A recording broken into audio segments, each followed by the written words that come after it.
Putin îl avertizează pe Trump că plănuiește o ofensivă în estul Ucrainei în următoarele 60 de zile. Foarte, foarte interesant. Parcă Putin ăsta s-ar fi luzit sau deține așa de mulți ași în mânecă, încât nu-i mai pasă și îl anunță așa seren pe Trump că va ataca Ucraina masiv, o ofensivă masivă. Asta ce înseamnă? O ofensivă masivă de câteva sute de mii de oameni, cum a fost cea din 24 februarie 2022, atunci când Rusia a lansat invazia la scară largă asupra Ucrainei. Nu știm încă, vom vedea, dar ceea ce este foarte important de observat, că nici Donald Trump nu se lasă păgubaș, nu se lasă mai prejos și anunță la rândul său că ar putea furniza Ucrainei arme ofensive, dincolo de faptul că deja 100% se vor trimite sisteme antiaeriene Patriot în Ucraina, din Statele Unite ale Americii, atât cât și din Germania. Mai știm că Rusia construiește buncăre și hangaruri la bazele sale aeriene după succesul operațiunii ucrainene Pânză de Păianjen, spun analiștii Institutului pentru Studiul Războiului. Trump spune că va trimite acele rachete și sisteme aeriene, antiaeriene Patriot în Ucraina. Potrivit Axios, Putin îl avertizează pe Trump că plănuiește ofensivă în estul Ucrainei în următoarele 60 de zile. De ce oare o face Putin această declarație, pregătindu-i pe ucraineni? În timpul conversației telefonice din 3 iulie, iată, doar acum, la 10 zile distanță aflăm acest detaliu, președintele rus Vladimir Putin a spus președintele american Donald Trump că plănuiește o nouă escaladare în estul Ucrainei în următoarele 60 de zile pentru a ajunge la granițele administrative ale regiunilor pe care Putin le consideră ale sale. Criminalul de război Putin. Axios, citând surse, potrivit acestor surse familiarizate cu conversația, Putin a precizat că plănuiește o escaladare suplimentară a războiului cu Ucraina. În special, Trump i-ar fi spus președintelui francez Emmanuel Macron că Putin va încerca din nou să ocupe teritoriul în interiorul granițelor administrative ale regiunilor ucrainene, unde Rusia are o prezență semnificativă în următoarele 60 de zile. Președintele SUA a spus lui Macron că liderul de la Kremlin vrea să le ia pe toate. Această lăcomie a Rusiei și în special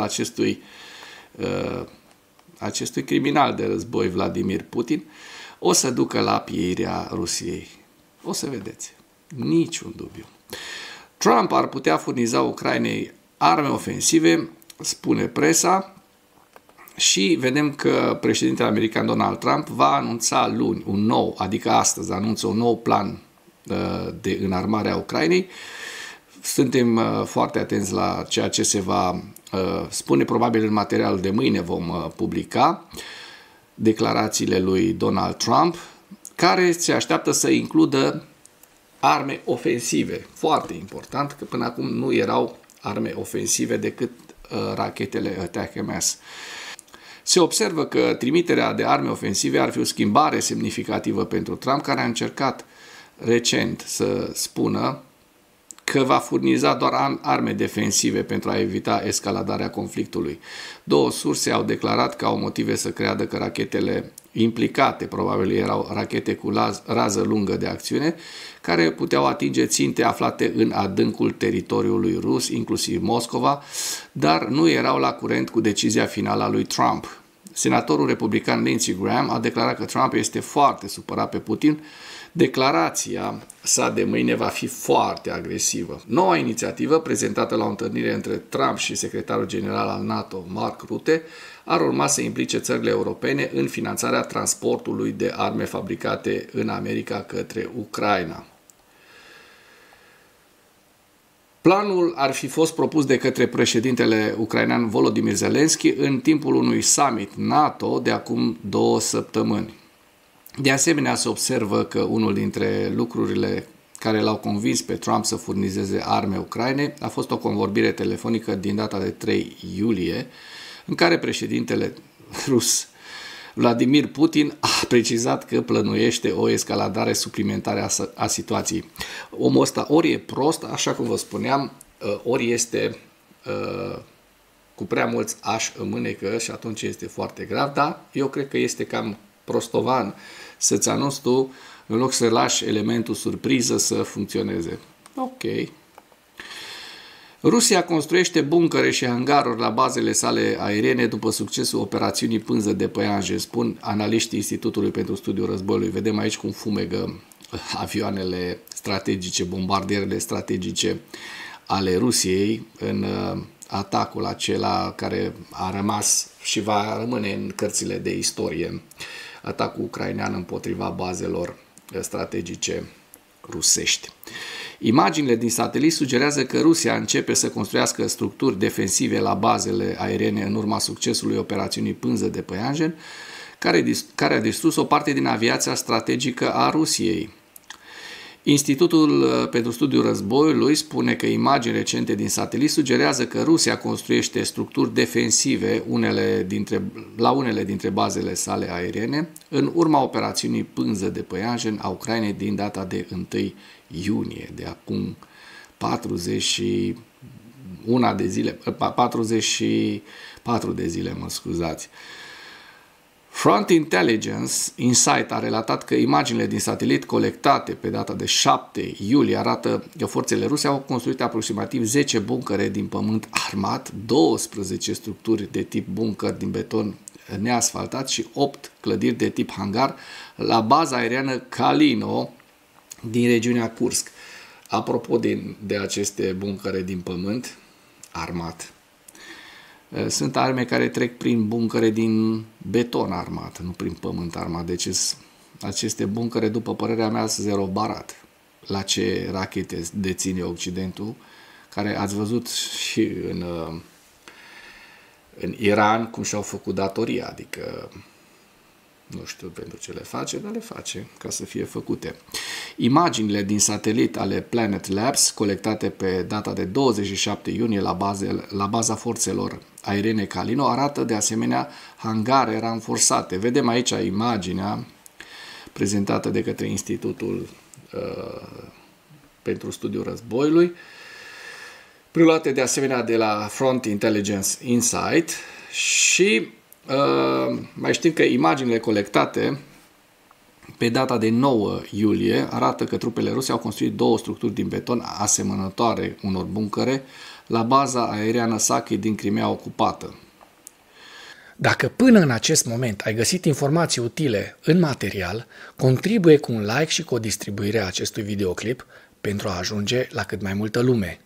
Imaginile din satelit de la Planet Labs colectate pe 7 iulie arată de asemenea adăposturi din beton pentru avioane. Front Intelligence a relatat că imaginile din satelit din 9 iulie nu arată nicio lucrare de construcție la baza aeriană Giancoi din Crimea ocupată. Vedem aici imaginea, vă prezint și vouă. În plus, imagini recente din satelit arată epavele unor bombardiere aflate încă la baza aeriană Belia din regiunea Irkutsk și la baza aeriană Olenia din regiunea Murmansk, 2 baze aeriene pe care forțele ucrainene le-au atacat în timpul operațiunii Pânză de Păianjen Spider Web. Da, știm că ni se amintește de acel atac pe data de 1 iunie, atac reușit prin care ucrainenii au reușit să vizeze peste 40 de bombardiere rusești, bombardiere strategice. Trump a anunțat că SUA vor trimite rachete Patriot în Ucraina. O veste foarte îmbucurătoare. Președintele Donald Trump a anunțat pe data de 13 iulie că Statele Unite ale Americii vor trimite baterii suplimentare de apărare aeriană Patriot în Ucraina, dar a adăugat că SUA vor fi rambursate pentru costul acestora. Din nou, este vorba de bani, doar bani pentru Trump. Președintele Zelensky a subliniat în mod constant nevoia Ucrainei de astfel de sisteme pentru a se apăra împotriva atacurilor rusești cu rachete și drone. Le vom trimite rachete Patriots de care au nevoie disperată pentru că Putin A surprins cu adevărat mulți oameni, vorbește frumos și apoi bombardează pe toată lumea seara. Auzi, măi Trump, nu pe toată lumea, no, pe tine te-a surprins. Pe noi nu ne-a surprins, pentru că noi știam ce face Putin. Și am tot avertizat și nu doar noi, o grămadă de oameni și din Occident, nu doar din Estul Europei. Așa că nu mai vorbi prostii, că a surprins Putin pe toată lumea. De 3 ani de zile știm că 3 ani jumate, mai bine de atâta, pentru că Rusia invadase Ucraina din 2014. Așa că ciocul mic că a surprins pe toată lumea, pe tine te-a surprins. Deci a surprins cu adevărat mulți oameni, da, pe mulți oameni care sunt naivi și nătângi. Vorbește frumos și apoi bombardează pe toată lumea seara. Dar există o mică problemă acolo, nu-mi place, a declarat Trump reporterilor de la baza comună Andrews în afara Washingtonului. Livrarea de arme va face parte dintr-un nou acord în baza căruia, potrivit președintelui Trump, NATO va compensa Statele Unite pentru o parte dintre armele furnizate Ucrainei.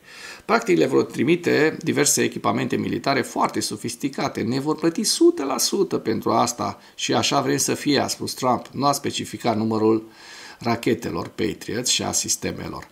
Această decizie semnalează o schimbare notabilă pentru Trump, care anterior se abținuse de la aprobarea unor noi livrări de arme către Ucraina de la începutul celui de-al doilea său mandat.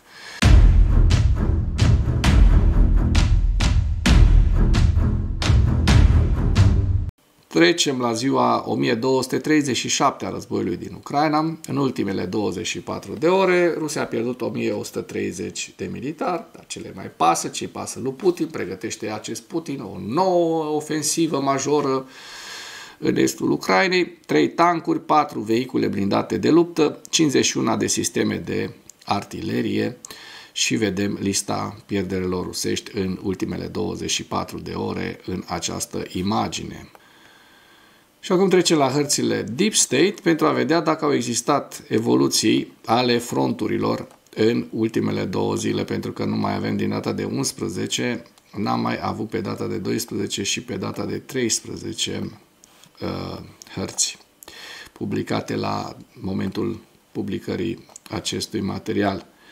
Și hai să vedem în zona de sud, am văzut că nu a existat nici la Herson, nici la Zaporojie nicio modificare, dar din păcate vedem deja că ne apropiem de Dnipru, vedem că rușii au reușit deja să ocupe noi teritorii și vorbim aici de zona Pidiudne și Trotskoi, zonă care, așa cum se poate observa în această imagine, a fost capturată de către ruși în ultimele 2 zile. Așa cum se poate observa din această imagine, da? Bun. Eu zic că aici e o zonă de aproximativ 5 km pătrați pe care rușii au reușit să o ocupe. Mergem mai la nord către Pokrovsk, între Pokrovsk și Toretsk.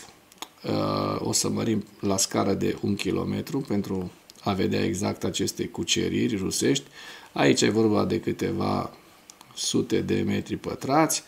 În schimb, aici este o zonă și o localitate, Popiviaru, în care rușii au reușit să pătrundă, estimată undeva la 5 km, 6 maxim km pătrați. De asemenea, vedem toate aceste evoluții ale frontului în această zonă, lângă Romanivka, în stânga și dreapta localității Romanivka, și vorbim de asemenea în total de undeva la 5-6 km pătrați pe care rușii au reușit să îi ocupe. Mai la nord de Toretsk, la Chasov Yar, frontul este stabil, dar vedem că dacă ne apropiem spre zona Izium, așa ca să mărim la scară de 1 km, rușii au reușit de asemenea să ocupe aproximativ 4-5 km pătrați. Lucru care nu ne bucură deloc, pentru că deja iar revenim la avansuri rusești de 20 de km pătrați în medie pe zi. Vedem că în zona Kupianskului n-au existat modificări ale fronturilor, Dăm un ochi și pe zona Vovceanskului pentru a ne asigura că lucrurile au fost stabile, cât și pe zona Sumă-Kursk, și vedem că, de asemenea, în zona Sumă-Kursk nu au existat modificări ale fronturilor în ultimele 24 de ore.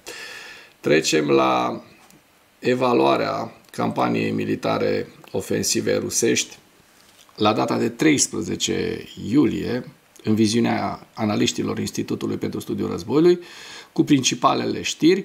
Un oficial german a confirmat că Germania este interesată să achiziționeze sisteme de apărare aeriană Patriot din Statele Unite în numele Ucrainei, lucru pe care îl știm deja. Imagini din satelit recente sugerează că Rusia construiește structuri de protecție la unele dintre bazele sale aeriene în urma operațiunii Spiderweb a Ucrainei din 1 iunie, lucru pe care și imagini pe care vi le-am prezentat deja. Iar acum vă prezint hărțile Institutului pentru Studiul Războiului la data de 13 iulie, în viziunea analiștilor Institutului. Luptele au continuat, așa cum știm, în regiunea Sumi, dar nu au existat modificări ale fronturilor în viziunea analiștilor.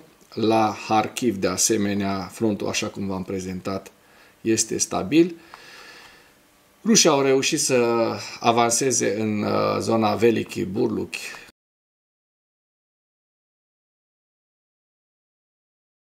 V-am dat această informație în materialul de ieri. Aici aveți informația despre regiunea Lugansk, hărțile Luganskului, harta Donetskului, Pokrovsk, îmi cer scuze pentru câine care a început să latre, Novopavlivka, Zaporojie și Herson. Și cu acest ultim detaliu închei materialul nostru de astăzi, cu îndemnul, dacă ați găsit informații utile în acest videoclip, să nu ezitați să-l distribuiți pentru a ajunge la cât mai multă lume. Mulțumesc mult!